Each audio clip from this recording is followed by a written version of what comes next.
소유리문답 35문에 보면 질문이 그렇게 되어 있습니다. 거룩하게 하심은 무엇인가 그랬거든요. 거기에 답을 보니까 거룩하게 하심 성화는 하나님의 자유로운 은혜의 사역으로서 하나님의 형상을 따라 우리의 전인이 갱신되는 것이며 점점 더 죄에 대하여 죽고 의에 대하여 사는 것이다. 그렇게 답을 하고 있습니다.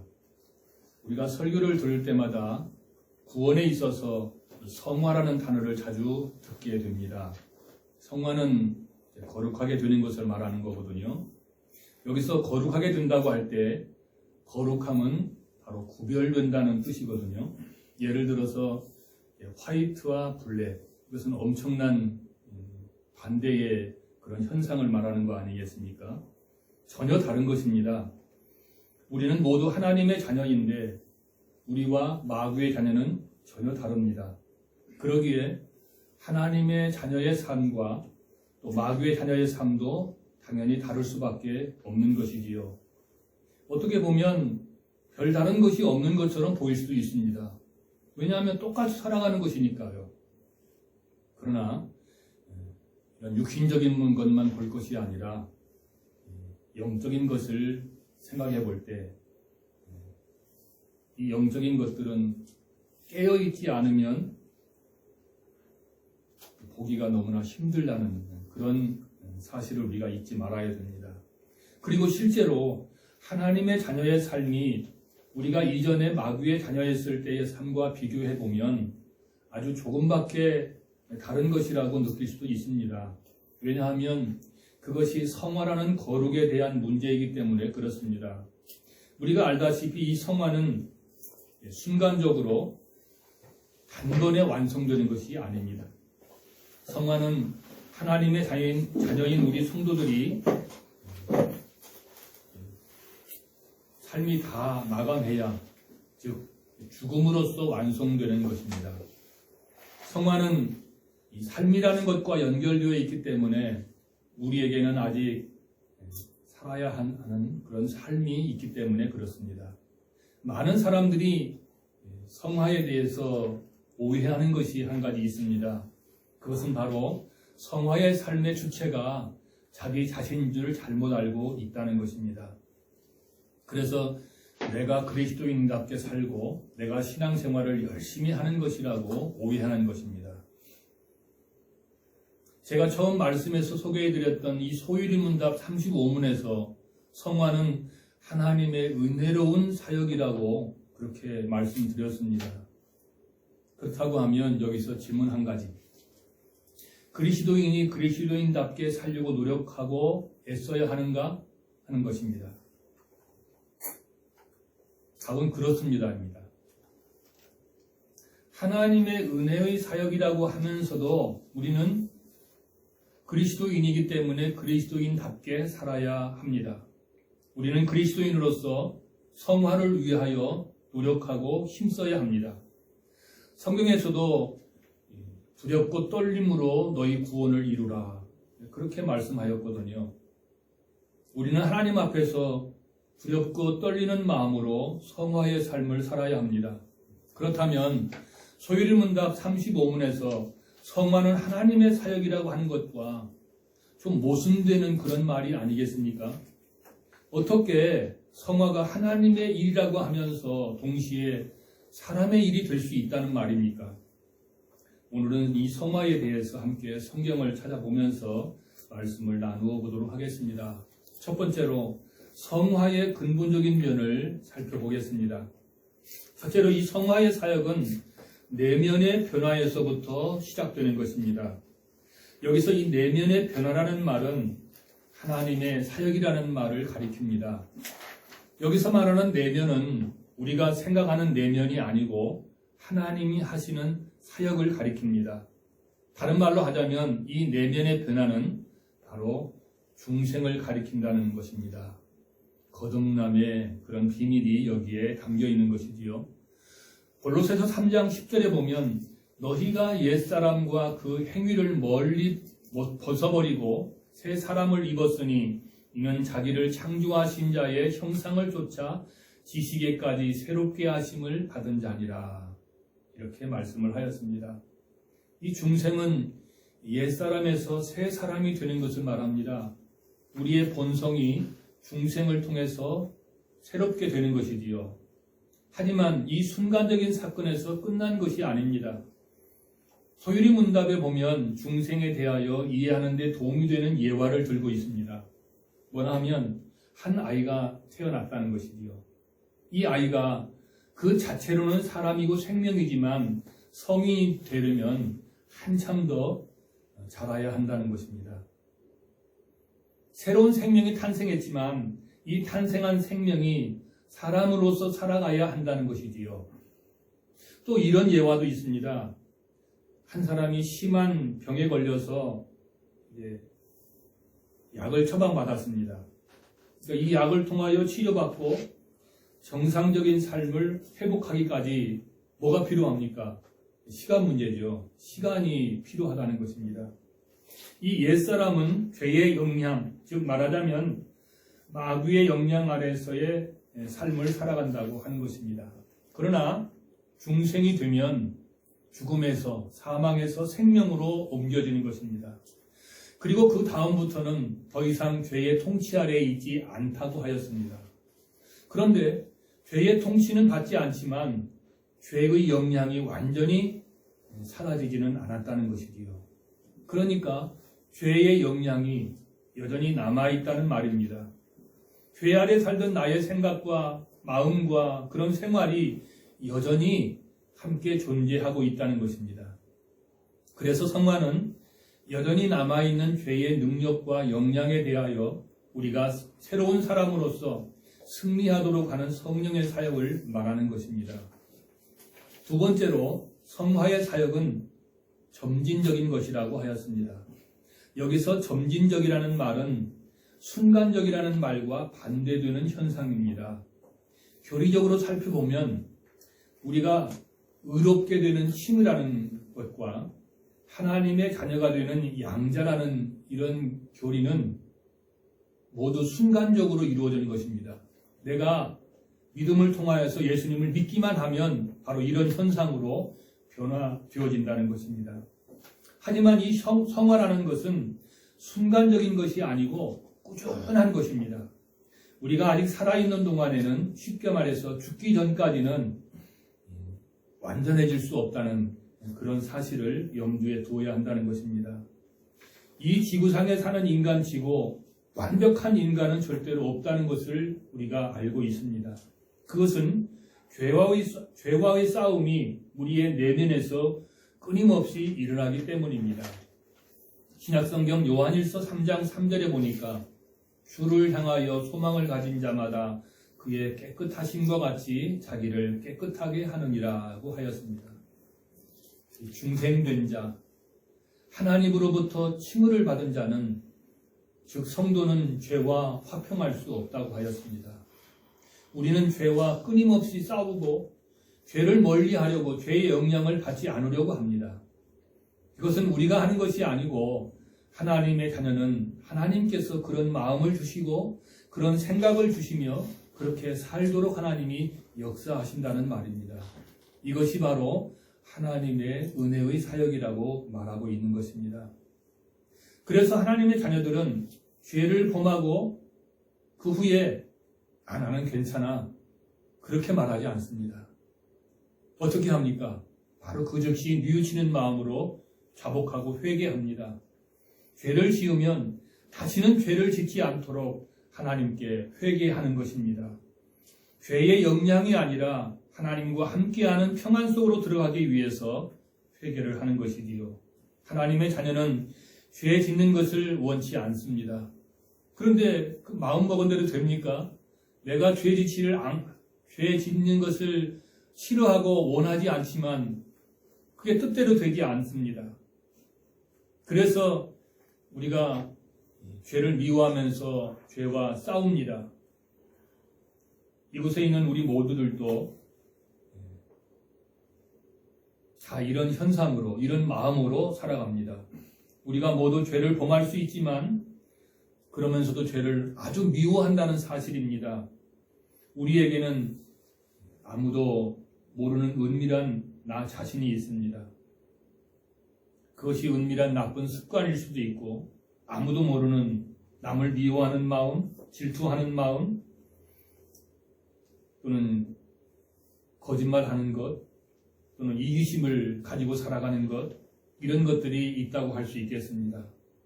정말로 이제부터는 더 이상 미워하지 않고 싶고, 트라우마에서 해방되고 싶고, 아픔도 정말 깨끗하게 치유받고 싶지만 그게 잘 안 됩니다.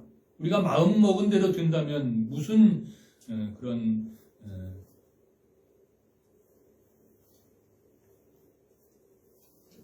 이럴 때 우리가 어떻게 해야 합니까? 오직 한 가지 방법이라면 어려운 것이 아닙니다. 될 때까지 하는 겁니다. 끊임없는 것이지요. 횟수가 줄어들고 가벼워지고 조금 더 나아질 때까지, 끝까지 완전히 해결될 때까지 해야 하는 것, 바로 이것을 잊지 말아야 합니다. 그렇게 하나님이 주시는 말씀으로 또 은혜로서 싸워나가는 것, 이것이 우리가 해야 하는 것입니다. 안 된다고 포기하고 또 힘들다고 죄가 나를 조종하도록 놔준다고 하면 지금 이 정도에서 끝나지 않는다고 하였습니다. 이 죄라고 하는 놈은 우리의 마음과 삶을 완전히 갉아먹어 버린다고 하였습니다. 이렇게 사탄은 죄를 통하여 우리를 호시탐탐 노려보고 있습니다. 삐집고 들어갈 틈새만 노리고 있다는 것이지요. 우리가 이 상처에 넘어질 만큼 이 틈만 노리고 있다는 것입니다. 우리가 아무도 모를 때, 아무도 보이지 않는 홀로 있는 모습일 때 우리를 삼키려고 노려보고 있다는 것입니다. 우리는 교회에서 또는 사람들 앞에서 우리의 믿음을 증명하려고 해서는 안 된다고 말씀하고 있습니다. 우리는 진짜로 혼자 있는 시간에 은밀한 나의 죄와 치열하게 싸워야 한다는 것이지요.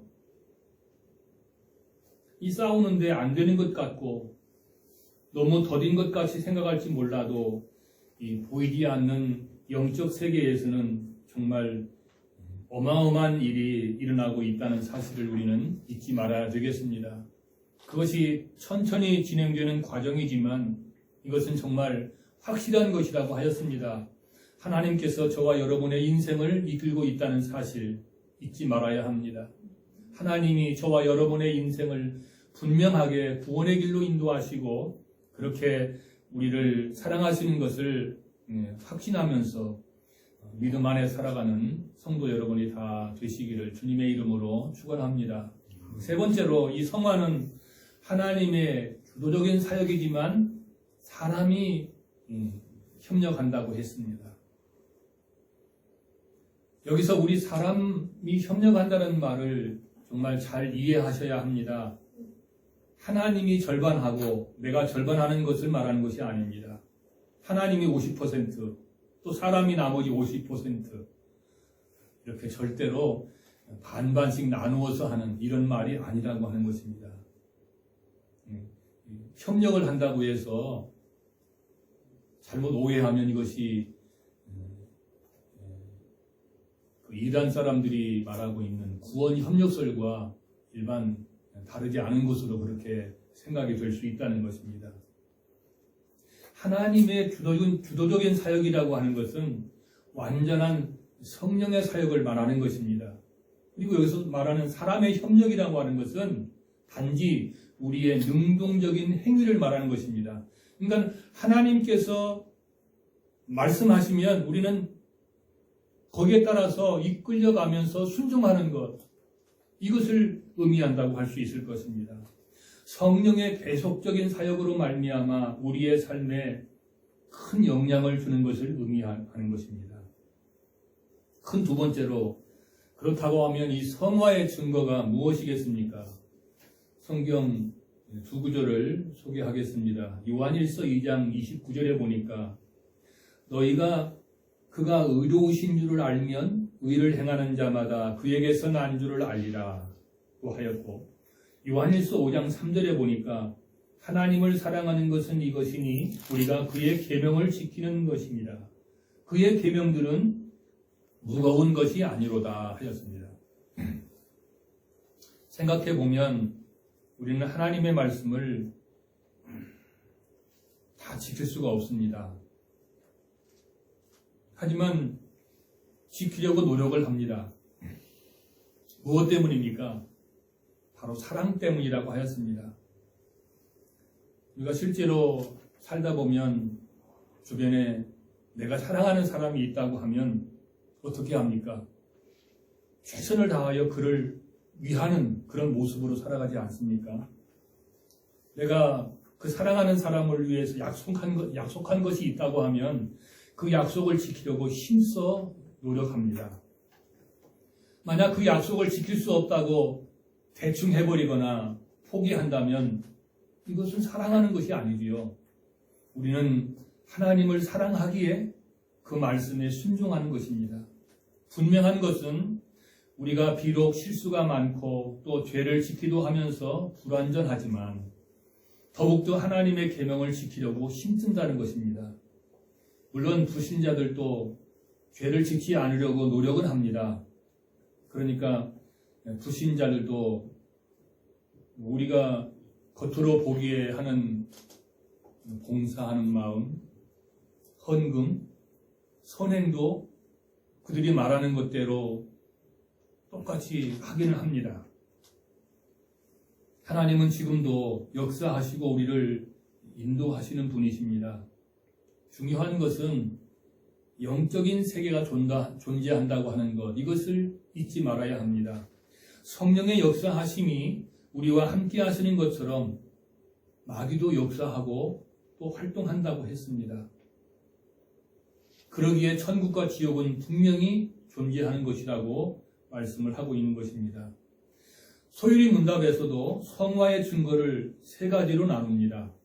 첫째로 진정한 신자는 하나님이 요구하시는 높고 고귀한 일을 행하는 것을 기뻐하지만 불신자들은 그렇지 않습니다 하고 답을 하고 있습니다.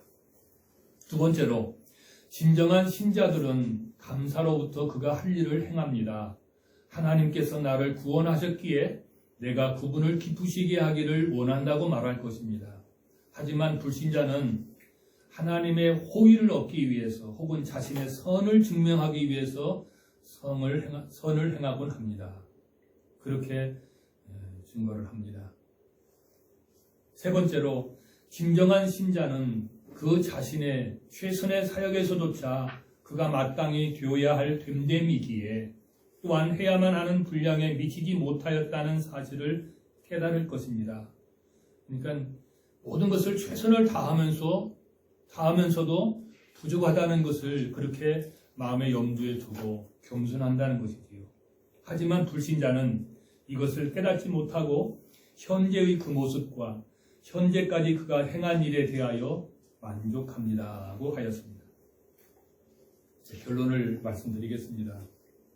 우리는 가끔 또는 자주 신앙생활을 하면서 실망하고 포기하고 싶을 때가 있습니다. 그것이 죄의 영향으로 혹은 은밀한 죄 때문에 숨이 막혀버릴 정도로 그렇게 힘들 때가 있다는 것이지요.